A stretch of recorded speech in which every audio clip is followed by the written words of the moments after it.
Welcome to the TVN exclusive on television Nigeria. Our guest on this program is Professor Terhemba Shija, Professor of English Language and Literature, former Commissioner for Information and Local Government and Chieftaincy Affairs, a former member of the House of Representatives. He has been an active member of the PDP since 1999 and just resigned his membership. He holds a chieftaincy title, Zegekwafan Utiv. So, Professor Honorable Terhemba Shija, welcome to TVN Exclusive, sir. Thank you very much. It's my pleasure. Thank you very much, sir. How are you enjoying the lockdown of the COVID experience? When I say enjoyment, I thought you would have asked me how am I enjoying the boredom. It's been 5 weeks since we sat down at home. I met my family and we have learnt to live together once again. Hitherto now I have been itinerant, moving from one place to the other. And at the point I thought I was an absentee husband or absentee father. But somehow, mercifully, we have had the occasion to bound together again for 5 weeks and counting. So it appears that as things are going, we may as well hope to stay a little longer before we are finally out of this COVID-19 pandemic. No, that's okay. Thank you very much. We have heard recently that you have resigned your membership from the PDP. Is that true? That's very true.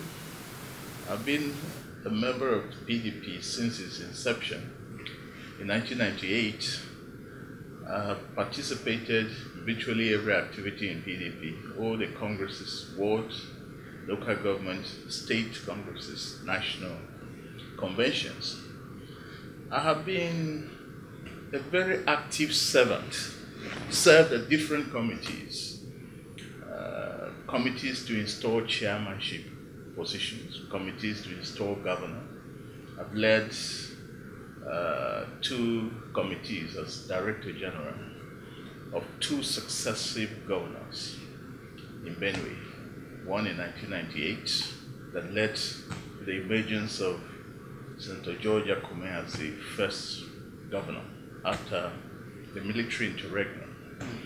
And then later on, I led the re-election campaign of now Senator Suswan in 2011. I've also been involved in national politics, led a campaign of a presidential aspirant, Lajidan Kwambo, which was, however, not very successful. But it was a worthwhile experience for me to participate at that level. And I have also been assigned duties. I've served as commissioner in 2 different ministries in the States. I've also done some other assignments.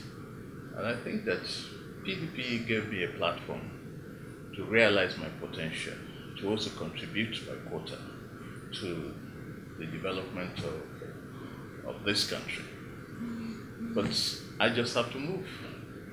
I have exhibited so much commitment to the cause. And don't forget, as you read out my citation, I'm not just involved in politics. I'm also an academic. I've been involved in several activities. And I have also been running my normal promotion in the academic world.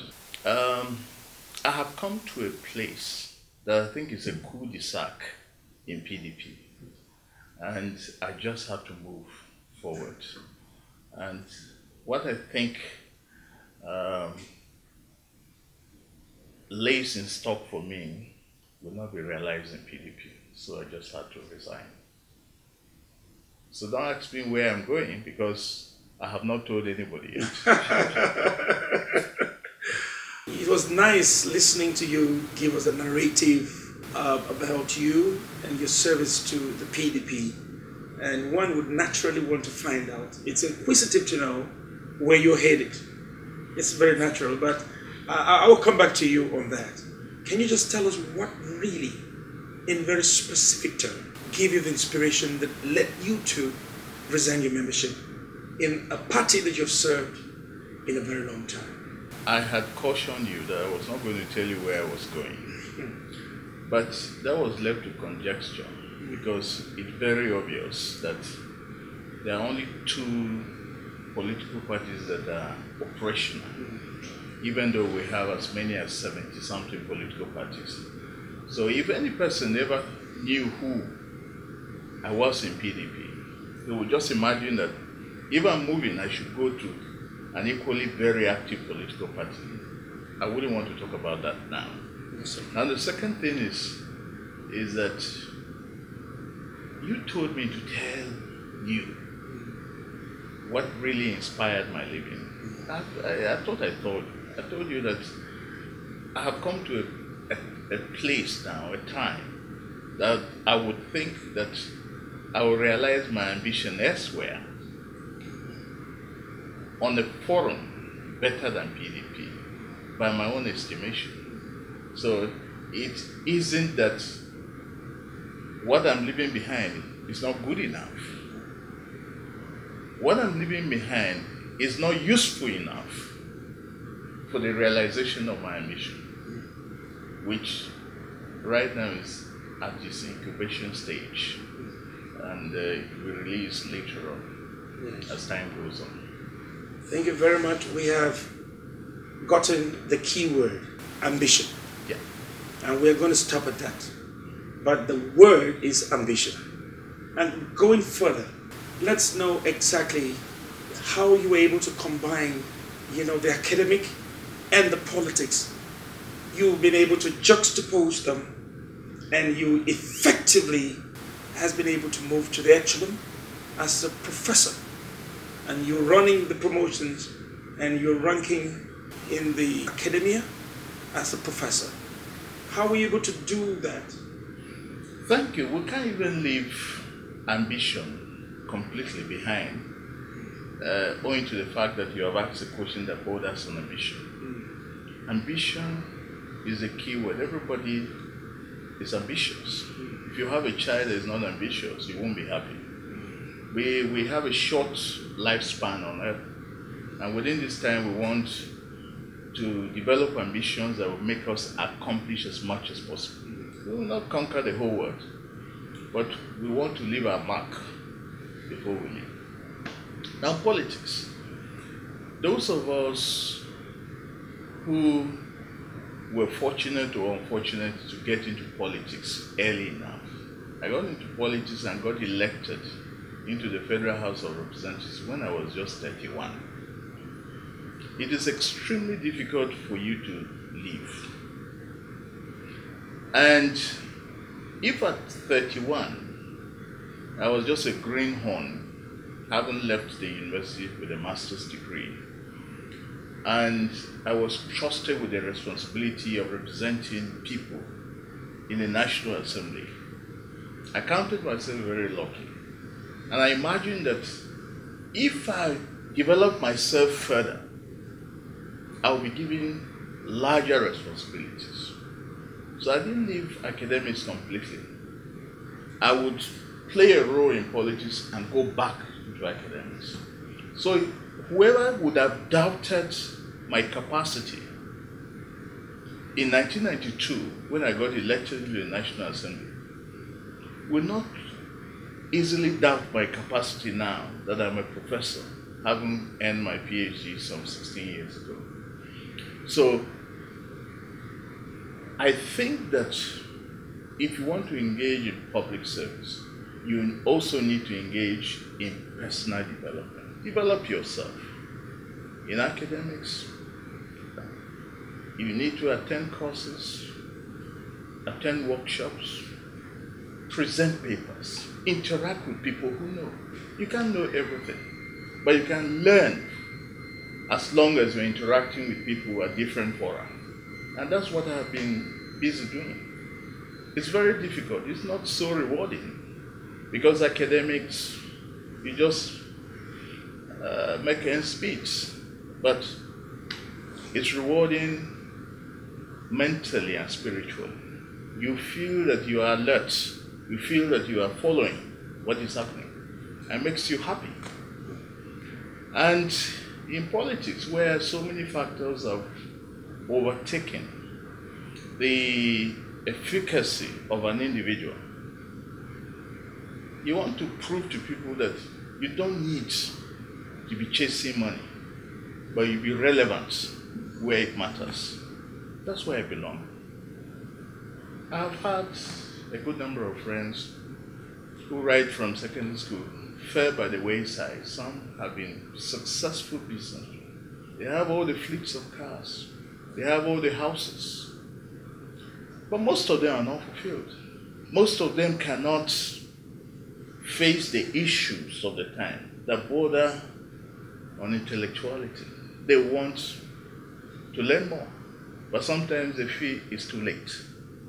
So if God has given me the capacity to pursue these two vocations side by side, I give thanks to Him. But of course, it requires discipline. You cannot be a politician and drink yourself out every day and still feel that you can go back to your study and read. And you cannot bury yourself in the study and refuse to see people outside and interact with people and still think you are going to be regarded as an illustrious son. So you just have to balance up the two. And that's what I've been doing all this while. So it's not about just getting the knowledge, Yeah. lumping them inside of your head and just keeping yourself in one place. It's about the social interactions too. And of course, that's why to most of the people that know me, I've been very active on social media. Not because of anything, but I just want to interact with people. And mercifully, the courses I teach in the university border on criticism and arguments. So I meet with my students on social network. We exchange ideas. They argue with me, I argue against them. And at the end of it, they call me and say, "Okay, you are doing a good thing, though. We are also learning from you." And I feel fulfilled. That's very correct. Now, in all this, you have developed capacity at 31. Yeah. You have already had a master's degree. Yeah. And at the House of Representatives. Yeah. To represent where? What people? Represent Vandika. Incidentally, we were cheated. By the time I went to the National Assembly, there were more representatives from Benue. Then all of a sudden, they reduced the number. So Vandika was combined with Shija to make Jechira. The time I got there, Shija had their own representative, and I came from Vandika. The new arrangement now combines the two, even though the population has far surpasses what is constitutionally required. So it's just like that.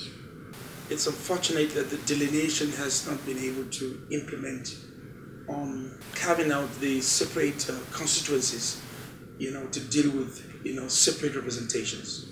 Yes, at the point I thought though is because we are not challenging courts. I've seen people in different parts of the country challenge such unfair delineation, and the court has granted them the right to do so. People will think along that direction. The Jechila people are so populous, and they require to have at least 2 federal representatives. Yes. All right. You are building capacity every day. At 31, you had a master's. A number of years, you had a PhD.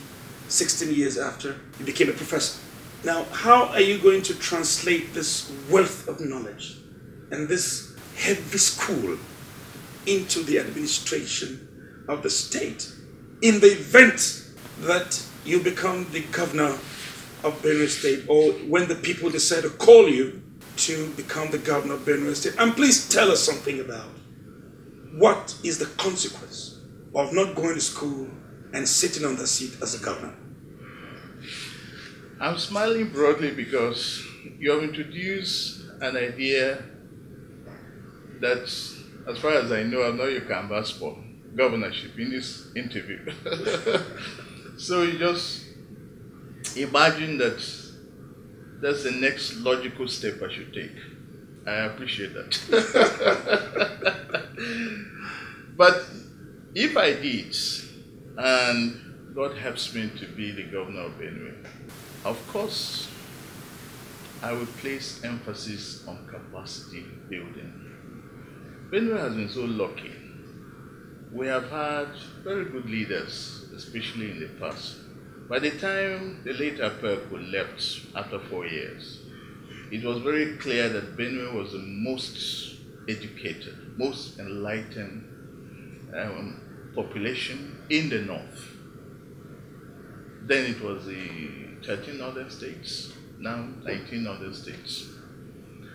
And right now I think we are competing with Kwara State in which of the states is the most enlightened, educated population.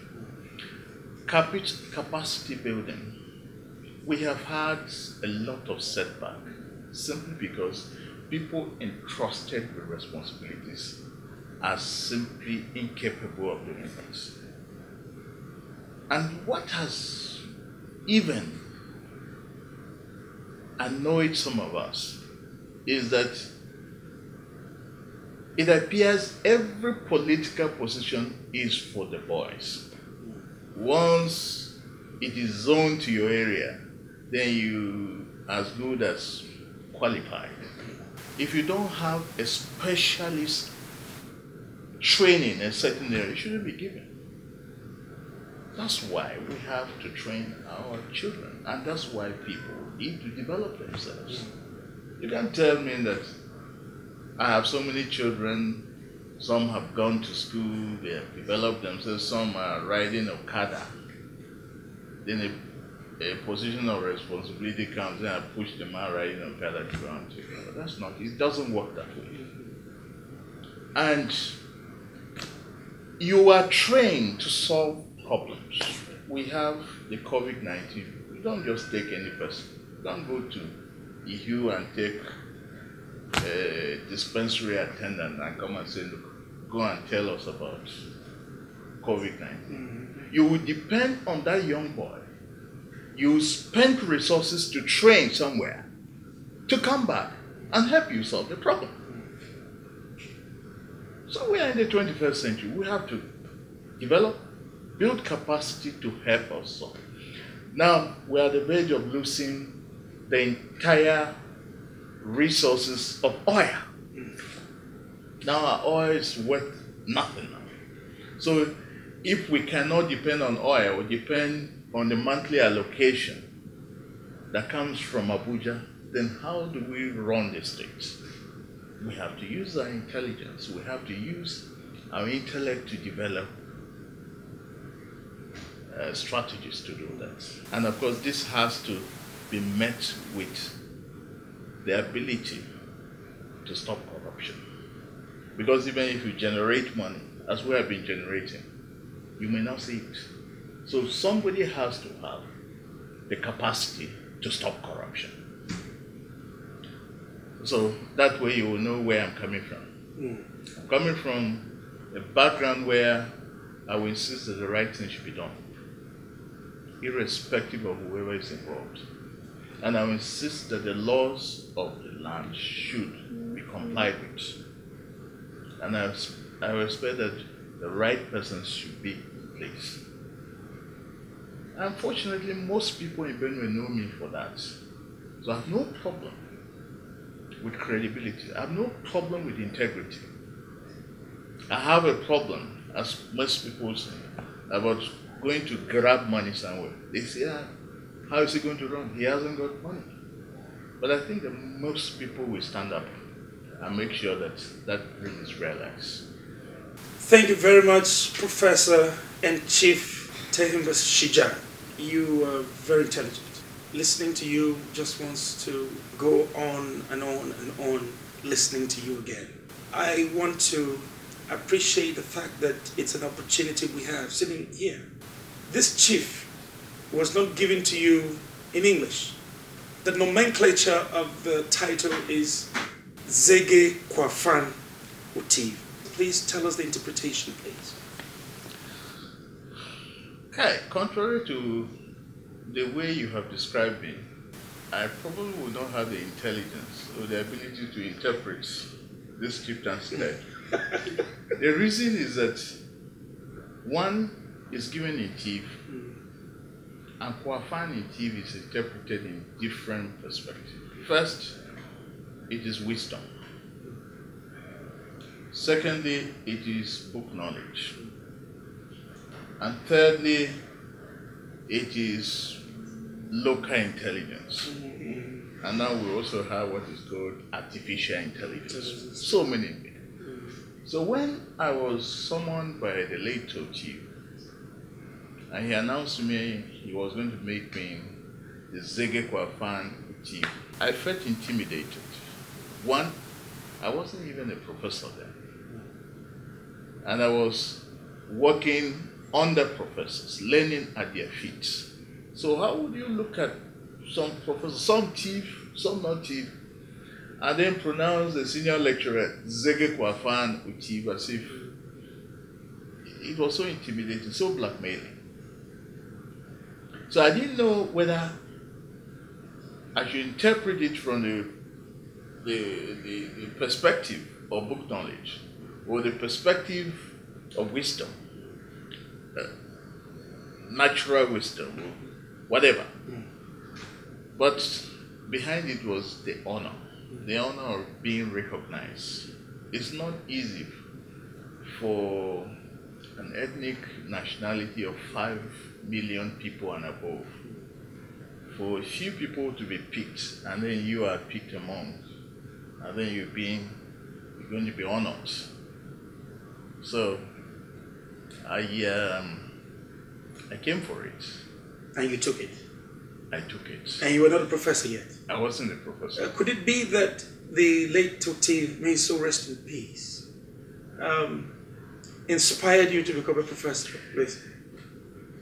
That again is not what I would say with finality. Was he actually making reference to book knowledge? Do you understand? That's right. Was he making reference to some kind of intelligence somewhere? Wisdom? I don't know. So I listened to my citation very carefully on that day. I was able to pick 1 or 2 words that inspired me. Said, look, you took certain decisions politically that show that you are really a son of chief. You took certain steps. For instance, I said, look, you stepped down your nomination for Professor Sao to go to the Senate. He mentioned that, the chief. You served other chief sons and daughters and brought them to greatness.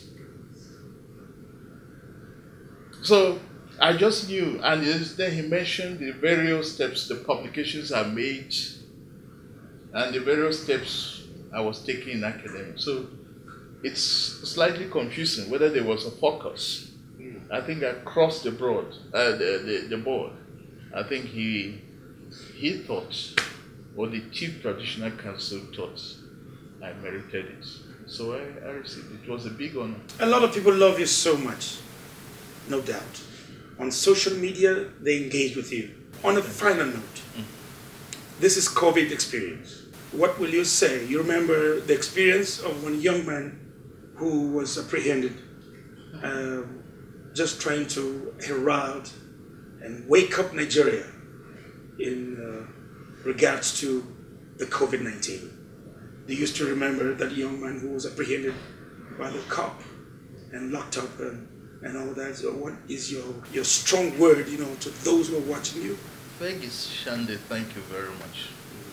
Thank you for giving me the opportunity to say this. There's something special about the chief personality. A true chief son or daughter is a courageous person. A true chief son or daughter is not afraid to stand by the truth, just check across the board. Look at your history.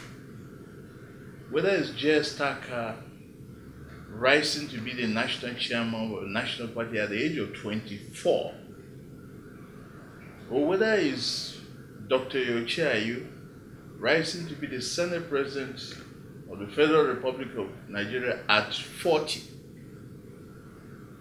or whether it's Colonel Akahan becoming the Chief of Army Staff at the age of 33. Anywhere you see a chief's son or daughter who knows his onions, he's so courageous. He goes for the truth and he achieves it. He relies on his small totem, which is called chair. Once he holds that chair by the hand, nothing stops him from getting it. A chief man sitting in government house will not want himself to be more prosperous than the land he has inherited. He will want the land to be more prosperous than himself. But he will never fail. That's the true spirit of a chief person. So when I heard that you saw it coming, what President Trump could not see coming, because this thing started in Wuhan 2 months before President Trump could take an action. And you saw it coming and started raising an alarm. You were thrown into jail. But I knew that you were only being a true chief's son, that's all. And nothing was going to happen to you as long as you hold your chair. That's how I look at these things. So those of you who are in the professions, do them courageously and you'll be protected. Yeah. And I keep saying, those of us who are in politics, if we do it the way chief people are supposed to play politics, we're going to have a state that people will be running to come and reside permanently. There are no two ways about it. That's correct. Forget about these pretenders. If you have chief blood flowing through you, you go for the truth. And you go for it courageously. Thank you very much. It's been a wonderful moment that we have with you, Professor Chief Honorable Terhemba Shija. You have a very promising political career coming ahead of you. It's been wonderful having Professor Honorable Chief Terhemba Shija talk with us on TVN Exclusive. This is the much we can take on this program on television Nigerian Exclusive. We are going to come your way again another time where we have other issues to be discussed, making headlines in the news and even personal engagements and experiences.